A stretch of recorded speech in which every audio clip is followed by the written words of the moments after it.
All right, good morning. I'm going to sit here and present because it's a little bit more accessible for me. I wanted to first start by thanking Dr. Rimmer for always prioritizing the voices of people with disabilities.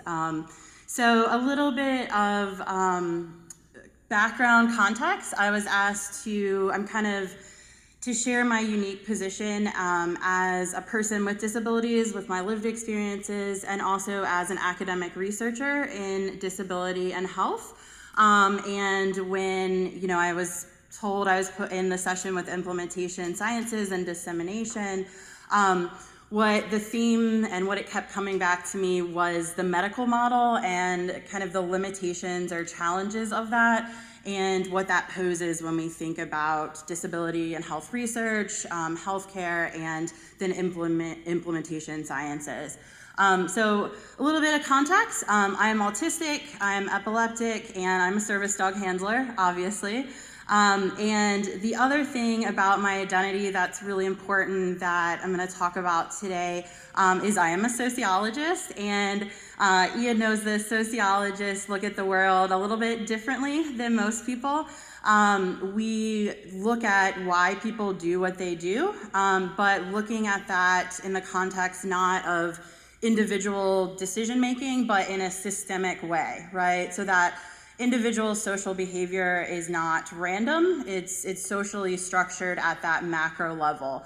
And that has really strong implications for the way sociologists look at study and research and think about disability, right? Because for sociologists, under that social model of disability, disability is created by society, right? So individuals have impairments, physical and mental impairments.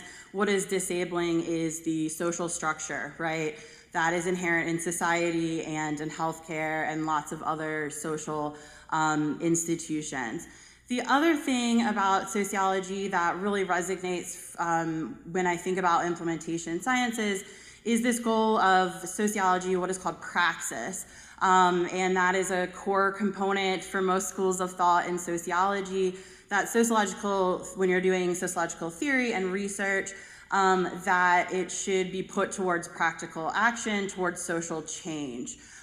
So that, everything you're doing, whatever topic in sociology you're researching, that it should have a applied component, and it most definitely should involve the voices and lived experiences of the groups that you're studying. So in the United States, the dominant model is not the social model. Unfortunately, it is the medical model. And what I mean by the dominant model is it's the default. It's the model when we think about, what is funded in healthcare research, and what gets, is kind of seen as intrinsically more valuable. It gets funding, has more investment, and how we think about disability is this medical model. And under the medical model, disability is seen as a problem, something that needs to be fixed or cured. And it's situating, the opposite of what I just talked about. It's situating the problem within the individual to be diagnosed and treated. Now, with that said, the medical model is very important. It's needed. When I am in a lot of pain, when I go in a status epilepticus, I want the medical model, right? I want doctors to fix that when I'm hospitalized. But the biggest problem with the medical model is that it a lot of times completely ignores the social causes and supports that are needed for people with disabilities, or it looks at them as kind of cursory or tangential, a lot of times by researchers that don't have the theoretical or academic knowledge of social causes of health. So just really important that that both of these models need to exist, but definitely more communication of the social model into the medical model. This was really hard, so I spent a lot of time thinking about this, and I came up with 3. I think there's a lot of limits to the medical model, but I thought about, when we're thinking about implementation sciences and health research, what are the major things that I've ran into as a researcher and a person with a disability? We know that historically people with disabilities have been excluded from things like clinical trials and other research, really for no good reason except it was easy, right? And that is increasingly changing. But one of the things, kind of my first point here, even as we're starting to do more disability research that includes people with disabilities, we're still excluding people with the most severe disabilities. We know that about half of people with disabilities have multiple disabilities. And a lot of times if you have more than one disability or a disability other than what that clinical trial is, you are excluded from that. So for myself, I have tried multiple times to participate in epilepsy clinical trials, but I've never been allowed to because of my autism. And as a researcher perspective, I understand you're trying to control for variables, right? But the flip side of that is about a third of people with autism have epilepsy. So we're missing a very vulnerable population in research. The second thing that I personally think is a challenge and that I've experienced personally is that research isn't accessible. A lot of times we think about that in the context, which is very important, that where the research is being held, there's not accessible parking, it's on the second floor, there's not an elevator. For me personally, where I've challenged, when I've tried to participate in like focus groups and interviews surrounding disability, I've been told I can't bring my service dog because it would be distracting to other people, or the researcher is afraid of dogs. And what that tells me is that person is, those people, a lot of times due to no fault of their own, are ignorant about what a service dog is and how it's a critical piece of assistive technology for me. It would be equivalent to asking somebody who uses a wheelchair to participate in that trial anyway, but leave their power chair at home, right? And so that has been a big barrier. So to date, I've not been able to participate in any research. And despite wanting to as a researcher, which of course impacts what kind of research we get, that then in turn is turned into practice and implementation science. The last one here that I want to spend the most time talking about is because of this dominance of the medical model, a lot of times healthcare providers and healthcare researchers aren't aware of things we've been talking about in this symposium, which are non-medical modalities or ways of supporting people with disabilities. So things like Mentor and Growth, these other health promotion programs that other speakers have talked about. A lot of times, due to no fault of their own, healthcare providers, PTs, OTs, don't know they exist to recommend them or don't have time to recommend them. And it can very much be to the detriment of their patients. So I think that's a really important thing. Specifically for myself, that non-medical intervention is a service dog. Healthcare providers and other health service providers are largely not aware of what a service dog is, what they can do, how they can assist with a diverse array of disabilities. And so for me as a person with disability, this non-medical kind of social intervention has drastically changed my life in a way that the medical model could not. So before I was partnered with Arrow, and we've been partnered about 8 years now, I had very medical model treatment of my epilepsy, right? So 10 brain surgeries, I was on more than 20 combinations of prescription medications, had 10 concussions, one of them being a mild traumatic brain injury. I was being hospitalized about every other month for my seizures being out of control. And I was experiencing autistic burnout about once a week, where I just could not function in school or in work, at least one day a week. And so what the medical model told me, my physicians, my neurologists, my PT, my OT, was basically like, hey, you should probably look at going on disability, essentially, right? Like, you're working full-time, or you're at the time a full-time graduate student.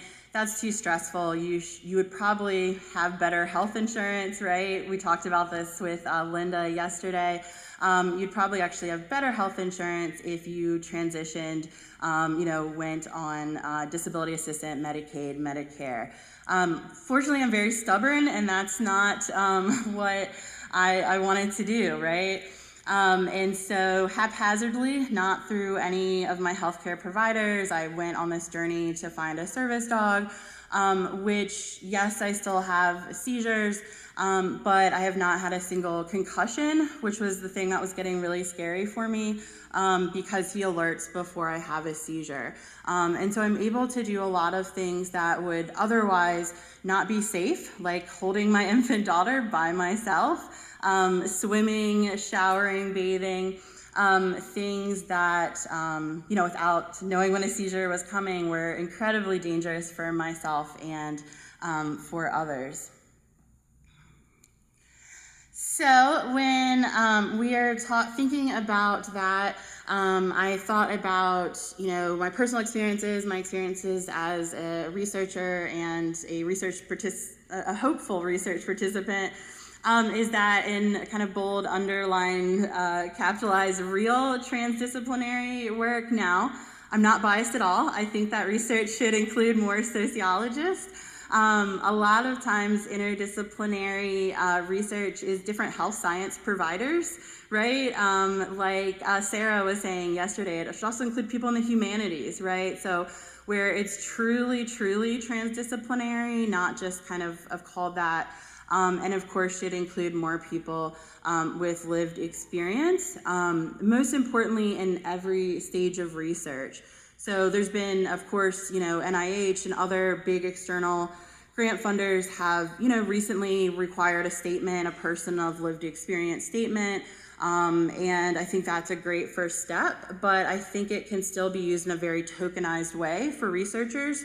Right, they create this advisory board, but that advisory board might have a few meetings during the grant cycle. They don't really have those people with disabilities don't really have any decision-making power, and they're not involved early enough in the research process, meaning helping to shape that research question, right? We need to involve people in the lived experience at the very, very beginning. And dissemination of research findings should also be accessible to, as others have talked about, to people with disabilities and layperson audiences. So even this symposium, I think, is a great step. A lot of people with lived experience were invited. I'd like to see more, right? I'm a person with disabilities, but I'm very privileged. I have a PhD. I don't represent the average person with disabilities in the United States, and those people weren't invited to this conference, right? Or this conference would not be accessible to them. My last bullet, I have no idea how I'm doing on time, but I'm gonna do it, is establishing best practice recommendations. And I know this is a really, relates very closely with implementation sciences, which is a field that's new to me and I'm learning a lot about today, is that really how do we get, right, healthcare providers to recommend and have knowledge and best practices for recommending these non-medical forms of social support, right? So mentor and growth and service dogs and these other kind of community-based health and wellness programs. One example that I'll end on that was really striking to me is, we have our tables out in the hallway. And I stopped by this organization yesterday and talked to them, the Alabama Head Injury Foundation. I didn't know they existed. They provide free resources to people with traumatic brain injuries.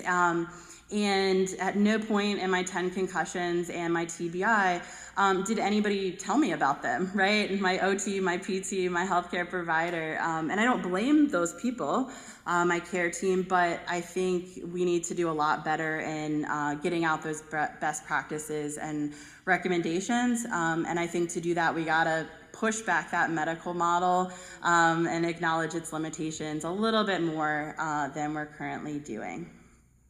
And thank you.